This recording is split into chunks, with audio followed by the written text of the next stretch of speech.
औरंगाबादला आयजी होतो आणि माननीय मुख्यमंत्र्यांनी मला लातूरला पाठवून दिलं. किनगावच्या जवळ एका भगिनीने आत्महत्या केलेली होती. 12वीतली ती मुलगी. 10वीला तिला 82% मार्क होते म्हणून सायन्सला ऍडमिशन घेतलं. पण आपल्याला माहिती आहे दुष्काळ 5 वर्ष इतका भयंकर दुष्काळ पडला की शेती करपून गेली. टोमॅटोची 2 एकरची तिची शेती होती. वडील कर्नाटकात कुठेतरी रोजंदारीवर काम करायला निघून गेले. भाऊ पुण्यामध्ये काम करायला निघून गेला आणि आई भांडी घासण्याचं काम शेजार पाजारांच्या घरात करत होती. आणि तिला एसटीच्या पाससाठी 250 रुपये हवे होते. ते 250 रुपये लवकर मिळाले नाहीत म्हणून 15 दिवसाची तिची शाळा चुकली. त्याचा तणाव आला आणि तिनं गळ्याला फास लावून घेतला. तर तिनं आपल्या सुसाईड नोट मध्ये लिहिलं होतं की बाबा आई मला माफ करा, माझ्याकडनं चूक झालेली आहे, पण माझा एक नम्र विनंती आहे की तुम्ही माझ्या 12व्याचं का 13व्याचं ते गोड जेवण घालू नका. ते पैसे साठवून ठेवा आणि माझ्या ताईचं लग्न करून द्या. विजले जरी आज मी हा माझा अंत नाही, पेटेन पुन्हा नगाने हे सामर्थ्य नाशवंत नाही. ही ज्योत का विजली? कारण असा आधार त्यावेळेला जर कुणी दिला असता, अशा पद्धतीचं इन्फ्रास्ट्रक्चर असणारं एक स्पर्धा परीक्षेचं केंद्र दिलं असतं, कुणी मदत पाठीमाग उभा राहिली असती तर परिस्थिती तिला तशी बघावी लागली नसती. दुसरंच उदाहरण, अंबाजोगाईच्या जवळ मला तिथं एका मुलीला 1 लाख रुपयाचा धनादेश देण्यासाठी बोलवलेलं होतं. का त्या गावाने धनादेश दिलेला होता? तर त्या मुलीला 98.5% 10वीला मार्क मिळालेले होते. आणि ती काय आमच्यासारख्या मध्यमवर्गीयाची किंवा कुठल्या श्रीमंताची मुलगी नव्हती. तिचे आई वडील स्मशानभूमीमध्ये सारण ते सरण पेटवण्याचं काम करायचे. तिच्या झोपडीमध्ये लाईट पण नसायची. त्यावेळेला त्या चितेला लागलेल्या आगीमध्ये अभ्यास, त्या उजेडात अभ्यास करून तिने 98.5% मार्क मिळवलेले होते. तिच्या आईला समजावून पण 98.5% किती असतात तिच्या आईला कळत पण नव्हतं. तिनं तिच्या भाषणात सांगितलं की 90 वर 8 असतात आणि परत अर्धा असतो. आणि ज्यावेळेला ती भाषणाचं उत्तर द्यायला उभा राहिली त्यावेळेला ती मला उद्देशून मला एक, साहेब मला बी हैदराबादला जायचंय. 3 वर्षापूर्वीची गोष्ट आहे. त्यामुळं हैदराबादच्या आर्ची आणि परशा खूप फेमस होते त्यावेळेला. सैराट मध्ये कळून जात नाहीत ते. पण मला हैदराबादला सैराट मधल्या त्या परशा आणि आर्ची सारखं पळून जायचं नाहीये. मला हैदराबादला Sardar Vallabhbhai Patel national police academy मध्ये IPS ऑफिसर म्हणून ट्रेनिंग घ्यायला जायचं. छाटले जरी पंख माझे पुन्हा उडेन मी, अडवू शकेल मजला अजून अशी भिंत नाही. माझी झोपडी जाळण्याचे झाले तर कैक कावे, जळेल झोपडी अशी आग ती चलंत नाही. येथील वादळे खेटेल तुफान तरी वाट चालते मी, अडथळ्यांना भिवून अडखळणे पावलांना पसंत नाही. तर ही तुमची पाऊल वाट जी आहे तिथं एक वाक्य कुठेतरी लिहिलंय, if you can't fly run, if you can't run walk, if you can't walk crawl, but by all means keep moving. प्रगतीच्या दिशेनं, उन्नतीच्या दिशेनं, विकासाच्या दिशेनं, माझ्या बौद्धिक क्षमतांच्या पूर्ण विकासाच्या दिशेनं मी मार्गक्रमण करत राहील. यासाठी तुम्हाला ही मिशन सेवाच्या माध्यमातून चांगल्या लायब्ररीज, श्यामाप्रसाद मुखर्जी ग्रंथालय, बाबा आमटे ग्रंथालय अशी ग्रंथालय दिलेली आहे. तर मी आपल्याला सांगू इच्छितो कारण याचं महत्व मी माझ्यापेक्षा जास्त कोणी सांगणार नाही. कारण मी मध्ये भाषणात एकदा बोललो होतो गणपती बाप्पा बद्दल, त्यावेळेला खूप गदारोळ झालेला होता त्या. तर आमच्या गावात सर आम्ही गणपती मंडळ एकत्र केली आणि 8 गणपती मंडळांचं एक गणपती मंडळ केलं. आम्ही पुढाकार घेतला. त्या गणपतीच्या वर्गणीतनं 50,000 रुपये शिल्लक राहिले. त्यावेळेला फर्स्ट इयर BA ला होतो मी. माझ्यावर आनंद पाटील होता. आणि गावातनं सूर आला की 50,000 आता आपण चांगल्या कामासाठी, आपण गणपतीचं देऊळचं कळस बांधूया, कोणी म्हटलं व्यायामशाळा बांधूया, कोणी म्हटलं अँब्युलन्स गावासाठी आणण्यासाठी अजून पैसे जमा करूया. त्यावेळेला आम्ही एक प्लॅन केलेला होता की हे पुस्तकांसाठी आम्हाला पैसे द्या. वाघिणीचा प्रदेश आहे, वाघिणीचं दूध आम्हाला द्या, पुस्तकं द्या, ज्ञान आम्हाला द्या. पुस्तक म्हणजे कथा कादंबऱ्या नाटकं अशी नाही पुस्तकं. MPSC UPSC bank recruitment, railway recruitment, staff selection board, आर्मीसाठी असणाऱ्या परीक्षा, पॅरामिलिटरी साठी असणाऱ्या परीक्षा, कॉन्स्टेबल रिक्रुटमेंट साठी असणाऱ्या परीक्षा, परीक्षांसाठी लागणारी पुस्तकं आम्हाला द्या, वाघिणीचं दूध आम्हाला द्या. आणि गाववाल्यांनी ती विनंती मान्य केली आणि आम्हाला पुस्तकांसाठी पैसे मिळाले. आम्हाला नंतर मुख्यमंत्री सहायता निधीतनं 50,000, 1 लाख रुपये 1991 साली आम्ही गावातनं जमा केले. त्यातनं पुस्तकं आणली. त्यावेळेला कळत पण नव्हती, फक्त CSR किंवा कॉम्पिटिटिव्ह सक्सेस रिव्ह्यू सारखी पुस्तकं असायची. त्यात कुठेतरी लिहिलं होतं की NCERT ची पुस्तकं लागतात. पुण्याला गेलो, विमाननगरच्या त्या CBSE स्कूलमध्ये जाऊन NCERT ची मोठीच्या पुस्तकं आणली. त्याला त्यातली काहीच ठराविक, कारण प्रिलिमसाठी आणि मुख्य परीक्षेसाठी काही ठराविक पुस्तकं असतात. UPSC ची तयारी करणारी मंडळी इथं आहे. सगळ्या प्रकारची पुस्तकं मिळाली आणि गणपतीच्या आशीर्वादाने 1997चा रिझल्ट तुम्ही पहा. आता मॅडमनी खूप लांब लचक माझी ओळख करून दिली. पण आमच्या गावातनं आम्ही 2 जण, आमच्या शेजाऱ्याच्या गावातनं सुगंध, असे 3 जण एका वेळेला मुंबईतनं, यावेळेला एकही मुलगा UPSCच्या फायनल लिस्ट मध्ये नव्हता. त्यावेळेला आमच्या गावातनं आम्ही 3 जण IAS, IPS आणि IFS मध्ये सिलेक्ट झाले. हा प्लॅन आहे, हा ट्रॅप आहे. ठरवून करायचं आणि ठरवून जमतं. आणि त्याच्यासाठी अशा पद्धतीचं वातावरण, कारण आज चंद्रपूर मधला वाघ जागा झाला असं म्हणायला काही हरकत नाही. वाघ आणि वाघीण दोघंही जागा झाली. पछड्यांना तुम्ही वाघिणीचं दूध जे दिलेलं आहे सर ते खूप महत्वाचं आहे. त्यांना हे इन्फ्रास्ट्रक्चर मिळालेलं आहे. कारण मी नेहमी म्हणत असतो की सामान्य घरातली मुलं ही रानफुलासारखी असतात आणि त्या रानफुलांना जर काळी कसदार जमीन, चांगला सूर्यप्रकाश, चांगलं खत पाणी मिळालं तर ती अशी रुजतात, अशी उमलतात, अशी फुलतात की त्यांच्या समोर मोठ्या शहरातली, मोठ्या घरातली कमळ, गुलाब, मोगरे, डॅफोडिल सगळे फिके पडून जातात. त्यामुळे तुम्ही सामान्य घरातले आहात, तुमच्याकडे ती इच्छाशक्ती आहे, ती जिद्द आहे. विपरीत परिस्थितियों में कुछ लोग टूट जाते हैं और कुछ लोग रेकॉर्ड तोड़ देते हैं. तुम्ही रेकॉर्ड तोडणारे आहात हे लक्षात घ्या.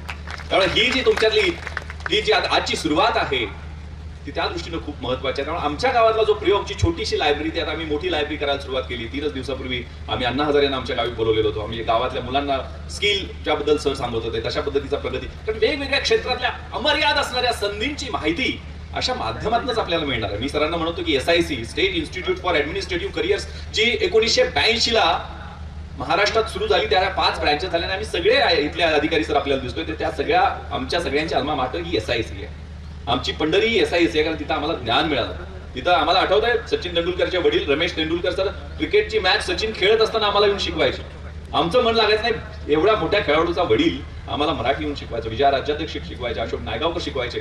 खूप चांगल्या पद्धतीचं मार्गदर्शन सर त्या ठिकाणी मिळालं. अशा पद्धतीचं आज तर व्हर्च्युअली शक्य आहे, ई लर्निंगच्या माध्यमातून शक्य आहे. इथं प्रदीप लोखंडे आहे, त्यांनी ई ज्ञान सुरू केलेलं आहे. आज काय तिथं दिल्लीमध्ये जाऊन आणि मुंबईमध्ये जाऊन बसण्याची आवश्यकता नाही, तिथं आपल्याला परवडत पण नाही बऱ्याचदा. त्यामुळे समोर आपण व्हर्च्युअल एक सगळ्या पद्धतीचा मी 2 वर्षापूर्वी प्रांजलचा सत्कार केलेला होता पुण्याच्या कार्यक्रमामध्ये. प्रांजल पाटील तुम्हाला सगळ्यांना माहित असेल, ही मुलगी IAS मध्ये 169वी आली, पण तिला तुमच्या माझ्यासारखे डोळे नव्हते. ती अंध मुलगी आहे, पण तिला विजन आहे. तिनं YouTube वरती आणि ई बुक वरती अभ्यास केला. तिनं ऑडिओ बुकच्या माध्यमातून इंडिया आफ्टर गांधी रामचंद्र गुहांचं 1200 पानाचं पुस्तक त्याच्यावर पाठ केलं लिटरली. असं ह्या इंटरनेटची पण हा प्लॅन आहे. आत्ताच आयुष्य घडवायचं आहे. मॅडमनी निम्मा परिचय माझा करून दिला. मी काय छोट्या गावातला आहे आणि आम्ही 3 जण आता काल मी आणि आनंद कोकरूडमध्ये सगळ्या मुलांना घेऊन बसलेलो होतो की कशा पद्धतीने आपलं नियोजन करायचं. प्लॅनिंग म्हणजे काय? Deciding in advance what to do, when to do, how to do, who is suppose to do it. काय करायचं, कसं करायचं, केव्हा करायचं आणि ते तुमच्यासाठी कोण करणार याचं व्यवस्थित नियोजन. आणि मग ते उद्दिष्ट स्मार्टचं कोणीतरी मगाशी फुल फॉर्म सांगत होतं की तो systematic, measurable, attainable, time bound आणि रिअलिस्टिक गोल समोर ठेवून मग त्याच्या पाठीमागं मार्गक्रमण करत राहायचं आणि स्वतःवर विश्वास ठेवायचा. स्वतःवर विश्वास ठेवला ना की आयुष्याची ब्लूप्रिंट ऑटोमॅटिक घडत जाते. आयुष्याची ब्लूप्रिंट जी आहे ती आता या वेळात ठरवायची आहे. आणि त्या ब्लूप्रिंट मध्ये सगळ्यात महत्वाची कुठली गोष्ट असेल तर आय एम समबडी, माझं आयुष्य मी बदलेल. एडिसनची गोष्ट सांगत होते सर. आपल्याला माहित आहे की त्यांनी काही थिअरीज दिल्या. आईन्स्टाईन त्यांनी काही सिद्धांत आणि सापेक्षवादाचा सिद्धांत दिला आणि जग पूर्वी होतं तसं राहिलं नाही, जग बदललं. नेल्सन मंडेला, महात्मा गांधी जगाच्या संस्कृतीचा, तत्वज्ञानाची भाषा बदलली. रुसो, वॉल्टेअर, मॉन्टेस्क्यू तत्वज्ञान बदललं. Roger Bannister, Edmund Hillary physical capability किती मोठ्या होऊ शकतात ते सगळं बदलून टाकलं. तबल्याची भाषा झाकीर हुसेननं बदलली. आपण काहीतरी बदलण्यासाठी आहोत आणि त्यासाठी माझं आयुष्य काहीतरी आहे, मला कोणी गृहीत धरणार नाही आणि मी नेहमी ते बेस्ट जे आहे एक्सलन्सच्या दृष्टीनं वाटचाल करत राहील. आणि ती वाटचाल कशी? उडू शकलो नाही तर धावेल, धावू शकले नाही तर चालेल, चालू नाही शकले तर रांगत रांगत जाईल, पण माझी वाटचाल ही सदोदित राहील. मी हायवे नाही होऊ शकलो, छोटासा ट्रेल होईल. मी मोठा वटवृक्ष नाही झालो, छोटंसं झोपडं होईल. मी मोठा सूर्य नाही झालो, छोटासा स्टार होईल, पण माझं कॉन्ट्रीब्युशन काहीतरी आहे. आणि एक्सलन्सच्या दृष्टीनं मी वाटचाल करत राहील. त्यामुळे जो माझ्यातला प्रवास आहे, मी खेड्यातला आहे. आमच्या गावात सगळ्यात जास्त कॉप्या चालायच्या, त्यामुळे परीक्षा सेंटर्सवर घ्यायचे त्यावेळेला कोकरूडमध्ये. आणि परीक्षेला कॉप्या चालतात म्हणून मग हे मॅडमचे कानपाडीत खाल्ल्यानंतर मी शिराळ्याला गेलो. आणि शिराळ्यामध्ये मला गायकवाड सर भेटले आणि इथं खूप छोटे छोटे विद्यार्थी आहेत, 10वी 12वीतले पण दिसतात. पण मुद्दा म्हणून सांगतो, त्या सरांनी मला 3 वाजता उठायची सवय लावली. पहिल्या दिवशी तर मी शिराळाचा आहे, 32 शिराळा तुम्हाला माहित असेल, नागपंचमीसाठी प्रसिद्ध आहे. तिथनं 18 किलोमीटर माझं गाव आहे. पण मी आत्याच्या घरी शिकायला गेलो. तिथनं मग आत्याचं घर 10 बाय 10चं छोटंसं, त्यात 3 आत्याची मुलं आणि मी चौथा, म्हणजे झोपता पण यायचं नाही, एवढं चिरडा व्हायची. आणि मग मी छोटीशी खोली भाड्यानं सरांच्याकडे घेतली आणि 3 वाजता त्यांनी मला उठवलं. विश्वास, आजपासून 3 वाजता उठायचं. तुझ्याकडे स्पार्क आहे. मला 60, 70, 75% मार्क मिळायचे. पण 10वीला त्यांनी पहिल्या दिवशी मला 3 वाजता उठवलं. 8 दिवस मी पेंगत काढले, पण 9व्या दिवशी मला 3 वाजता उठायची सवय लागली. थंड पाण्याच्या नळाखाली झोप उडून गेली आणि 3:30 ते 8:30 5 तास त्या ब्रह्ममुहूर्तावर कुठली ट्युशन नाही, कुठले क्लासेस नाहीत, अभ्यास करायचं, सगळं थेट मेंदूत जायला लागलं. आणि मिरॅकल झालं. 10वीला मला 60-70 वरनं मी डायरेक्ट 88 झाली, 88% मार्क मिळून तालुक्यात पहिला आलो. खूप छान बायबल मधली ओळ आहे. The heights of great men reached and kept were not attained by sudden flight, but while their companions were slept, they were toiling upwards in the night. जी काही मोठी उंची माणसं मिळवतात ना ती एका झेपेत मिळालेली नसते. त्यांच्या बरोबरच्या जेव्हा झोपा काढत असतात ना, आराम करत असतात, त्यावेळेला ती उंची गाठण्यासाठी एक एक पाऊल त्यांनी टाकलेलं असतं. मग तुमचा जो आहे प्रवास, कारण आताचा जो फेज आहे 16, 17, 18, तुमच्या मेंदूचा प्री फ्रंटल एरिया डेव्हलप होत असतो.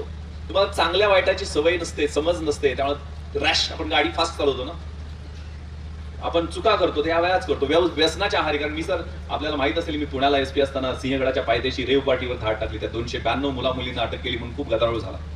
त्यातले 86% सर ड्रग्सच्या आहारी गेलेले, त्यांच्या ब्लड आणि युरिन रिपोर्ट. मुंबईमध्ये 2 रेव पार्ट्यावर रेड्स केल्या.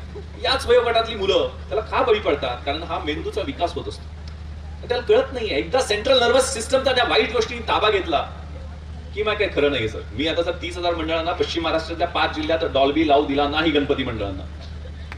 सगळ्यांनी माझ्या विरुद्ध खूप आंदोलने केली. आपण वर्तमानपत्रात वाचलं असेल, टीव्हीवर पाहिलं असेल सर. पण त्याचा त्या टॉप मिड आणि बेस मधून जो राक्षस उभा करतो आपण एकावर एक भिंत लावून, त्याच्यातनं ज्या वेव्स निघतायत त्या सर्वसामान्य माणूस काना ऐकतो. त्यासाठी दारू प्यावीच लागते सर, किंवा ड्रग्स घ्यावा लागतो. पुढचा टप्पा, कारण ते वेव्स लिटरली ड्रग्सच्या. मी त्या मुलांची इंटरॅक्शन केली. एक तर सर 22 वर्षाची माझ्या मित्राची मुलगी होती ज्या मुंबईच्या रेव पार्टीमध्ये. तिला अटक तर केलं, कारवाई केली. नंतर मला तिचे वडील मला भेटायला घेऊन आले. तर ती मला म्हणे, uncle I can't live without this, it's part and parcel of my lifestyle. म्हणजे फक्त धाबडदिंगा करण्यासाठी आयुष्य आहे का, हा प्रश्न निर्माण होतो सर. फक्त नाचगाणं आहे का, फक्त डिस्को आहे का? अरे 20लं आयुष्य वेगळं आहे, 30ला वेगळं आहे, 40लं वेगळं आहे, 50लं वेगळं आहे. किती परिपूर्ण जीवन आहे. म्हणजे आता जे मुनगंटीवार साहेब एका विजननं, एका मिशननं तुमच्यासाठी काम करते, त्यांच्या वयाच्या 40-50ला फेज मधली ती का. प्रत्येक वयातले दाखले वेगळे आहेत, त्यावेळेचे जे असणारे सापेक्ष संबंध वेगळे आहेत. कारण आपण जर 20 मध्ये मजा करायला लागलो, त्याचं बिल फाडावं लागतं 30 मध्ये, 40 मध्ये. ज्यावेळेला मित्रांची लग्न होतात, आपलं लग्न होत नाही. मित्रांना नोकरी मिळते, आपल्याला नोकरी मिळत नाही. त्यावेळेला टवाळक्या केलेल्या असतात फेसबुकवर, व्हॉट्सअपवर, किती लाईक्स मिळाले, डिसलाईक्स मिळाले, याच्यावर आपण आपलं कर्तृत्व ठरवत असतो. त्यावेळेला म्हातारपणी हॉस्पिटलचं बिल द्यायला पैसे नसतात. आता कष्ट केले, आता अभ्यास केला, तर ते सगळं सहज. आपल्याला छत्रपती शिवरायांनी त्या सह्याद्रीच्या कड्या कपाऱ्यांना शेले पागोटे बांधले आणि 16व्या वर्षी स्वराज्याचं तोरण बांधलं. ते शिवाजी कोणाला म्हणावं? 65 किलोची तलवार वागवतो, त्याचं नाव येसाजी. 2000 शत्रूशी एकटा झुंजतो, त्याचं नाव बाजी. हात तुटला तरी शत्रूशी झुंजत राहतो, त्याचं नाव तानाजी. 18 तासात दिल्लीवरून घोडा पुण्याला घेऊन येतो, त्याचं नाव नेताजी. शत्रूच्या छावणीत एकटा घुसतो आणि शत्रूच्या छावणीचा कळस कापून आणतो, त्याचं नाव धनाजी. आणि ठाण्या वाघाला एकटा सामोरे जातो, त्याला उभा फाडतो, त्याचं नाव संभाजी. आणि या सगळ्यांना एकत्र घेतो आणि स्वराज्याचं नंदनवन घडवतो, तो छत्रपती शिवाजी. अरे हे छत्रपती शिवाजी महाराजांसारखे दैवा येतम तू कुले महायत्तम तू पौरुषम. कोणत्या कुळामध्ये जन्म घ्यावा तुझ्या हातामध्ये नाहीये, परंतु पुरुषार्थ काय दाखवणं तुझ्या मनगटामध्ये आहे. हे सिद्ध करणारे डॉक्टर बाबासाहेब आंबेडकर हे आमचे आदर्श.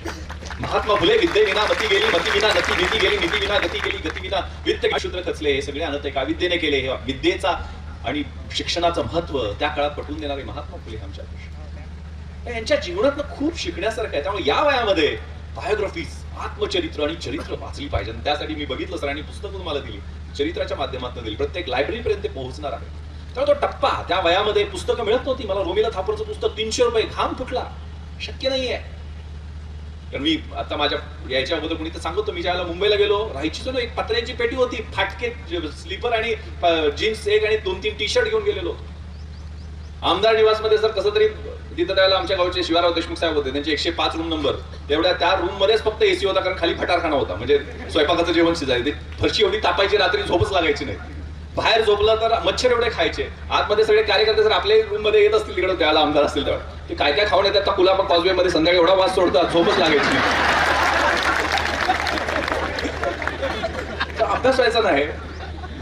राहायला सर मी त्या यशोदांमध्ये सुनीती सुरुची या IPS अधिकाऱ्यांच्या इमारतीमध्ये सर्वंट क्वार्टर्स मध्ये जागा मिळते का ते शोधायला गेलो. 10 बाय 10च्या रूम मध्ये सर्वंट क्वार्टर मध्ये आपल्याला जागा मिळेल का. तिथंच त्या ताजमहाल हॉटेलमध्ये कधी 15 रुपयाचा चहा, त्यावेळेला कधी चहा प्यायचं स्वप्न पण बघायचं धाडस व्हायचं, म्हणून 15 रुपयाची राईस प्लेट खाण्याचं धाडस त्यावेळेला नसतं. 12 रुपये 11 रुपयाची राईस प्लेट शोधायचा आम्ही प्रयत्न करायचो. तिथं CCI क्लब आहे, बॉम्बे जिमखाना आहे, तिथं बड्या बापांची पोरं अशी स्क्वॅश टेनिस खेळताना दिसायची. तिथंच मेट्रो थिएटरमध्ये फिल्म स्टार द्यायचे प्रिव्ह्यू साठी. ते मला आठवतंय कभी हा कभी नाच्या वेळेला बाउन्सरच्या शिव्या पण आम्ही खाल्लेल्या होत्या की त्या हिरोला बघण्यात, तो 2 तासाने शाहरुख खानाला त्याचे केस फक्त दिसले होते मला आठवतं.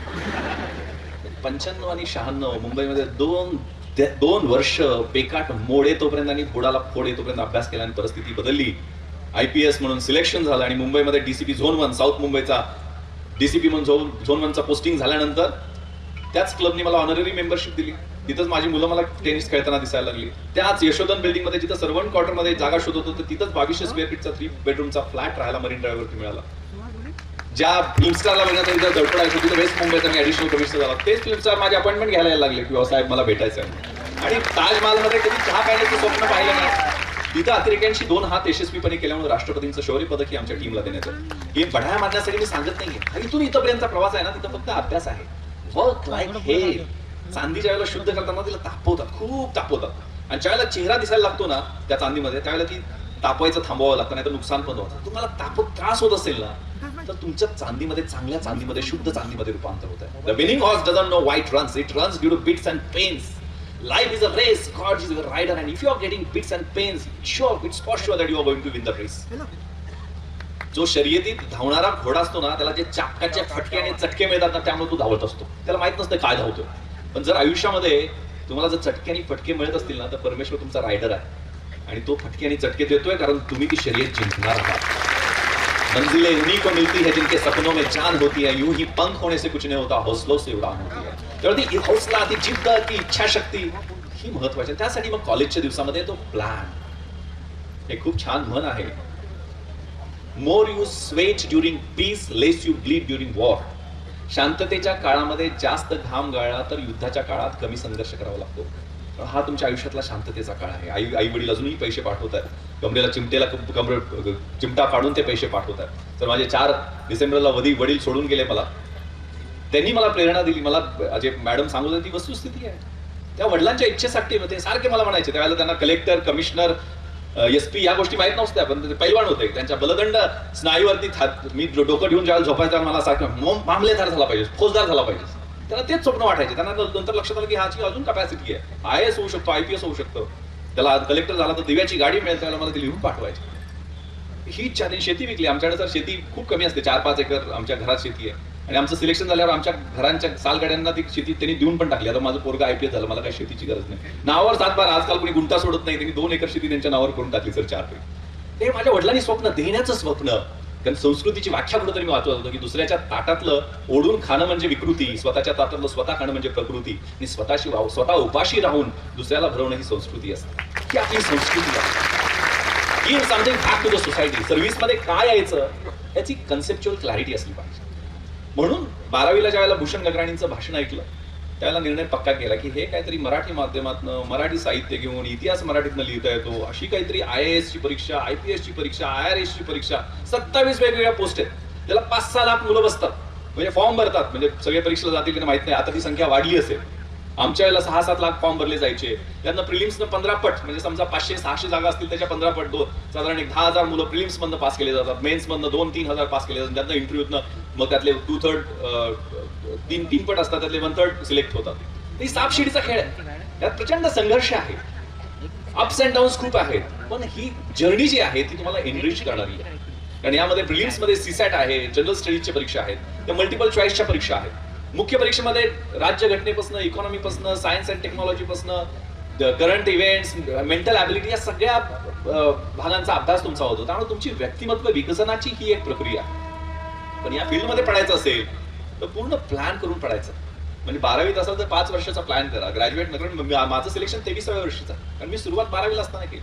मग मला ऑप्शनल सब्जेक्ट कोणते घ्यायचे, आता ऑप्शनल सब्जेक्ट कमी झाले. एकच ऑप्शनल सब्जेक्ट. आमच्या वेळेला 2 ऑप्शनल सब्जेक्टचा भर असायचा. 1750 मार्काची परीक्षा झाली, आमच्या वेळेला 2300 मार्काची ती टोटल परीक्षा असायची. तर पॅटर्न बदलले आहे. मग मराठी साहित्य घ्यायचे तर मराठी साहित्याचा त्यावेळेला फायदा असायचा. रोजचं जीवन आणि कॉमन सेन्स याचा खूप महत्वाचा संबंध या परीक्षेच्या तयारीशी आहे. मी ज्या वेळेला अभ्यास करायचो, मी ज्या वेळेला समजा फिरत असेल तर कुठली गाडीचा नंबर दिसला 0505, तर 1905 मध्ये काय झालं होतं भारताच्या इतिहासात, महाराष्ट्राच्या इतिहासात, जगाच्या इतिहासात, लगेच मी डायरी काढून ते चेक करायचो. रोजच्या सवयी, habits. If you watch your thoughts, those will become your words. Watch your words, those will become your actions. Watch your actions, those will become your habits. Watch your habits, that will decide your character, bad or good. Watch your character, that will decide your destiny. तुमचे विचार आहेत ना त्याच्यावर लक्ष ठेवा. काय डोक्यात चाललंय ते महत्वाचं आहे सगळ्यात. वाईट चाललं तर त्याचं वाईट शब्दांमध्ये रूपांतर होतं, चांगलं चाललं असलं चांगल्या शब्दांमध्ये, शब्दांचं कृतींमध्ये, कृतींचं सवयीमध्ये, सवयीचं चारित्र्यामध्ये, आणि चारित्र्याचं तुमच्या भविष्य काळात रूपांतर होत असतं. ही सवय आहे ना ती खूप महत्वाची आहे आणि ती संस्कारातनं होत असते. मग आपल्याला काय विचार करायचा कसा, मग ते गाडीचा नंबर बघून मी त्या देशाच्या इतिहासात, भारताच्या इतिहासात, महाराष्ट्राच्या इतिहासात, कारण इतिहास माझा विषय होता. मी सर इंग्लिशमध्ये, म्हणजे मी फक्त युपीएससीतनं आयपीएस झालो नव्हतो 23व्या वर्षी. एमपीएससीतनं माझं डेप्टी कलेक्टर मोहिते आहेत तसं सिलेक्शन झालेलं होतं. सेल्स टॅक्स इन्स्पेक्टर पण मी झालेलो होतो. पीएसआयच्या फिजिकलला मी 3ऱ्या राऊंडला पळू शकलो नाही. पण आज सुद्धा माझी तशीच परीक्षा, त्या परीक्षा एकत्र यायच्या, कुठली परीक्षा कधी द्यायचा हा गोंधळ असायचा. 4थ्या राऊंडला ज्या वेळेला मी थकलो, मला पळताच आलं नाही, त्यावेळेला आमच्या गावचे पीएसआय कांबळे त्यांनी मला खूप शिवाय घातल्या. अरे काय कम नशीब आहे आयुष्यात, परत अशा संधी येतात त्यामुळे. तू पीएसआयच्या परीक्षेत फिजिकल पर्यंत पोहोचला, नापास झाला. त्यावेळेला मी त्यांना सांगितलं होतं, कांबळे साहेब पुढच्या वर्षी तुम्ही मला सॅल्यूट कराल, मी पुढच्या वर्षी आयएस किंवा आयपीएस होऊन टाकेल. आणि येऊन मला सॅल्यूट केला सर. तर तो एक प्लॅन आहे, म्हणजे रोजच्या सवयीमध्ये. म्हणजे इंग्लिशमध्ये मला का 92 मार्क होते? माझे इंग्लिश मीडियमच्या मुलांना सुद्धा एमपीएससी मध्ये त्यावेळेला 70-72 मार्क म्हणजे खूप झाले. पण मला 92 मार्क एवढ्यासाठी होते की एसएला 40 मार्क असायचे. तुम्ही तर टेक्निक्स म्हणून मी सांगतो, प्रत्येकाने हे टेक्निक वापरण्याची आवश्यकता नाही, प्रत्येकाची टेक्निक्स वेगळी असतात. दुसऱ्याच टेक्निक वापरतात आपण नापास होतो बऱ्याचदा. सो मी ज्यावेळेला एनसीसी मध्ये होतो, सेकंड इयरला असताना एनसीसीच्या, मी एक इलोक्युशन कॉम्पिटिशन, वक्तृत्व स्पर्धेमध्ये हिंदी किंवा इंग्लिशमध्येच भाषण करायला असायचं. त्यावेळेला सिव्हिल सर्व्हिसेस क्रोनिकल मी वाचायचो. त्यामध्ये एक नॅशनल इंटिग्रेशनवरती देशात पहिला आलेला निबंध होता आणि नॅशनल इंटिग्रेशनवर भाषण होतं.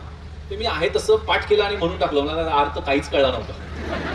पण ज्यावेळेला मी सिव्हिल सर्व्हिसची तयारी करायला लागलो, माझी व्होकॅब्युलरी विके अग्निहोत्रीचं मुंबई गेलो मध्ये पुस्तक गेलो, पहिल्या पानावर 19 शब्द मला अडकले होते.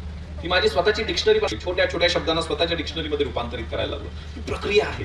त्यामुळे मी ज्यावेळेला ते भाषण पाठ केलेलं तसंच पाठ होतं माझ्या. आणि ज्यावेळेला मला if I were a prime minister हा निबंध आला, मी पंतप्रधान झालो तर काय करेल, त्यावेळेला सर मी ते भाषण पाठ केलं होतं नॅशनल इंटिग्रेशनचं. त्यातच मॉडिफिकेशन केलं, तेच भाषण दिलं. पण मॉडिफिकेशन इंटेलिजंटली केलेलं होतं. उदाहरण म्हणून सांगतो, ते नॅशनल इंटिग्रेशनचं भाषण कसं होतं. The strength of the nation lies not in its loud claims and mouth-watering directive principles of the state policy, but in the spirit of service and that of the complete dedication of one's both body and soul to the cause of unity and integrity of the nation. इथं मी changes काय केले sir?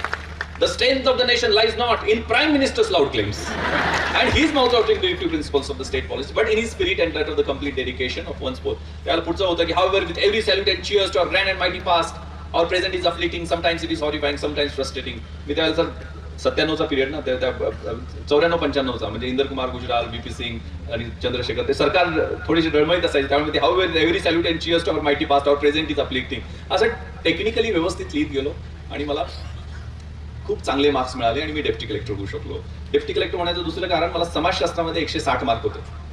समाजशास्त्र मी 8च दिवस त्या विषयांशी मी romance केला आणि तेवढे मार्क मी मिळवलेले. माझे मित्र संजय देशमुख, तो सर समाजशास्त्रामध्ये एमफिल असणारा, पीएचडी करत होता आणि तोही माझ्यावर सिलेक्ट झालेला होता, म्हणजे मेन्स पास झालेलो, प्रिलिम्स पास झालेला होता. आम्ही दोघं एकत्र अभ्यास. मला मराठी साहित्यात एमपीएससीत मार्क मिळत नाही हे सांगितल्यानंतर कुठला विषय घ्यायचा, मग समाजशास्त्र जरा सोपा, आपल्याला इतिहासाशी संबंधित वाटतोय म्हणून मी समाजशास्त्र विषय निवडला. बाजारात गेलो, सगळ्यात छोटं 170 पानाचं पुस्तक घेऊन आलो, कारण म्हटलं 8 दिवसात आपण किती अभ्यास करणार. आणि तो घेऊन आलो. म्हटलं संजय मला सांग रे, यातलं कुठले चॅप्टर करायचे आणि कुठले गाळायचे. अरे म्हटलं 170 पानात अजून गाळणार काय. त्यानं माझ्यापुढे एवढे ग्रंथ ठेवले, 3-4 इरावती कर्वेन पासून ते खूप मोठी मोठी पुस्तकं. आणि तो म्हटला मला 300 व्याख्या पाठायत वेगवेगळ्या कॉन्सेप्टच्या. आता म्हटलं एवढं तर माझे पाठांतर 8 दिवसात होऊ शकत नाहीये. आणि मी म्हटलं बाबा तुझा तो अभ्यास कर, माझा मी अभ्यास करतो. आणि अभ्यास केला, परीक्षा लिहिली, तर त्याला 200 पैकी 100 मार्क मिळाले, मला 160 मार्क मिळाले. मी कुठला काय पेपर वगैरे चेंज केला नाही, पण मला 80% मार्क समाजशास्त्रात मिळाले. कारण मी काय लिहिलं, मी कॉमन सेन्स वापरलं. तर बलुतेदारी सिस्टमवर प्रश्न होता, कशाला मला बलुतेदारी पुस्तकात वाचायची, मी गावात राहणार आहे, मला ते 18 बलुतदार 12 बलुतदार, ती बार्टर सिस्टम, ते सगळं लहानपणापासून बघितलेलं आहे. मी जे पाहिलं ते लिहिलं. त्यात सेक्युलरिझमवरती, धर्मनिरपेक्षतावादावरती प्रश्न होता. त्या धर्मनिरपेक्षतावादावर मला वेगळं काय वाचण्याची गरज, जनरल स्टडीज मध्ये मी वाचलेलं आहे. उलट मी वेगळ्या कॉन्सेप्ट नक्की आपण सहिष्णू कसे आहोत या अँगलने मी ते लिहिलं. आणि जगात प्रोटेस्टंट आणि कॅथलिक्स मध्ये 1830च्या आसपास ते 30 इयर्स वॉर झालेलं होतं. त्यातनं त्या सेक्युलरिझम कन्सेप्टचा कसा उदय झाला आणि त्यातले आपल्यातली भिन्नता कशी आहे, ती इतिहासाच्या अभ्यासाच्या दृष्टीने मी ते कम्पेअर केलं आणि मार्क्स चांगले मिळाले. सांगण्याचा उद्देश की रोजची तयारी आहे. रोज तुम्ही पाहताय, तुमचे ऑब्झर्वेशन, तुम्ही इतर समाज, मी कारण मराठी लिटरेचर युपीएससीला होतं. मी त्या सदाशिव पेठेत फिरताना एखादी भांडी घासणारी महिला दिसली तर ती सिंधू, पण म्हणजे एकच प्यालामधली सिंधू आहे का याचा विचार करायचो. तिचे दुःख कोणी बेलकंठाना बसला तर तो तळीराम आहे का याचा विचार करायचो. तर हे रोजच्या जीवनातनं मी माझ्या सवयीतनं ते अभ्यासाचे टेक्निक्स डेव्हलप होतात. काही वेळेला गलिच्छ टेक्निक्स आपण करतो ते चांगले लक्षात राहतात. तर त्यामुळं ह्या सवयी तुम्ही आतापासून लावायला सुरुवात करा. जनरल स्टडीज मध्ये पेपर 60% तर पेपर वाचूनच तुमचा अभ्यास होत असतो. सगळं सायन्स अँड टेक्नॉलॉजी असेल, इंडियन इकॉनॉमी असेल, पॉलिटी मधले प्रश्न असतील, हे सगळे करंट इव्हेंटशी रिलेटेड असतात. आणि वर्तमानपत्र कशा पद्धतीने वाचलं पाहिजे हा एक वेगळा विषय आहे. त्यामुळे ही परीक्षेची तुम्ही युपीएससीची तयारी करताय आणि युपीएससी आणि एमपीएससी दोन्ही एका वेळेला म्हणजे 3 वेगवेगळ्या परीक्षा 1996च्या मेन्स 12 परीक्षा मी सलग पास होत गेलो होतो. त्याचं नियोजन गेले 5 वर्ष 12वी पासून केलेलं होतं. मी सर आता 20 तारखेला मॅरेथॉन 42 किलोमीटर मुंबईत धावणार आहे. पण त्याची तयारी मी गेली 10 वर्ष करतोय. मी 21 पर्यंत होतो, यावेळेला 42. कारण माझे मसल्स, माझे टेंडन्स, माझे लिगामेंट्स, माझं शरीर त्यासाठी तयार होणं महत्वाचं आहे. माझं घड्याळ असेल ते गार्मिनचं घड्याळ आहे. माझी व्हीओटी कॅपॅसिटी किती आहे, माझे हार्टबीट 220 मायनस 45 त्याच्यात 80% माझं हार्टबीट्स राहिले पाहिजे तर मी पळेल. कारण माझं आता वयाच्या 46 वर्ष जर धावायला लागलो जोरात तर हार्ट अटॅक येऊ शकतो. त्यामुळे हे सगळे टेक्निक्स आहेत, हे सगळे स्किल्स आहेत, हे सगळे गोल आहेत. गोल सेट करायचे आणि त्याच्या दृष्टीनं मार्गक्रमण करत राहायचं.